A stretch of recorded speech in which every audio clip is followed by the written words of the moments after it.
I'm sitting here with Mr. Dennis Jones, president of Radio Jones, LLC. Right. Just spoke to the GAB Radio Talent Institute. We really appreciate you coming out here and talking to the students. You bet.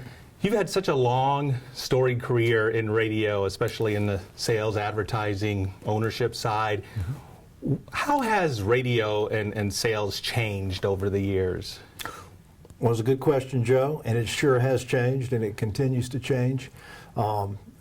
Maybe it's kind of the more things change, the more they stay the same in a way, though, also.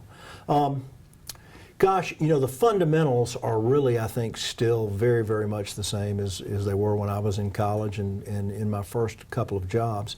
But the world has gotten more complicated. The media world has gotten more complicated. I guess the biggest thing is there are just a lot more choices.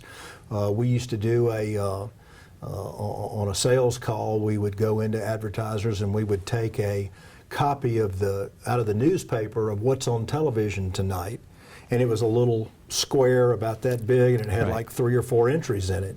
And then, and oftentimes that's what people thought about. They thought, you know, even after there were 500 cable channels, they still thought of television as that one little thing. And as radio people, we would go in and say, no, you're going to be on one cable channel out of 500. So that's happened not just in television, it's happened in radio and the whole media world. And I guess that's the biggest thing. There's just so much more choice. We believe that radio and broadcast media, television and radio, is really still the much superior choice. But it's just gotten a lot more voices out there and choices out there that we have to live with, and we try to develop a lot of those ourselves. We try to, all of us, even small companies like mine, kind of have to be multimedia companies. And you've mentioned some of the core skills are still the same. What are some of those core skills for students heading into the industry? Well, you know, students coming out of college, you know, we've been talking about sales in the Institute today, and I talked about it in the course today about, you know, discovering and finding out how important it is to know who the decision maker is. And if you're, you know, there are basic fundamental selling skills, basic fundamental things, and that's one of them.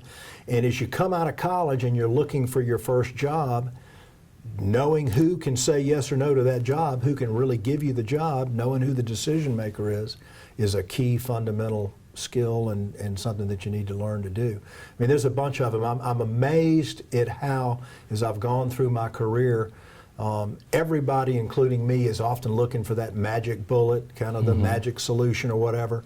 And I've seen myself go through this, but you almost always come back to some of those basic fundamental things that you learned in college, you learned in your first job, things like determining who is the decision maker, trying to learn how to tactfully bring people to a point of decision in the sales world and ask them to buy something so that they'll either tell you yes or no. All of these are real fundamental things that never really change. Great. Well, thank you so much for being Thanks, here, Mr. Joe. Jones. I appreciate it. Great. Thank you.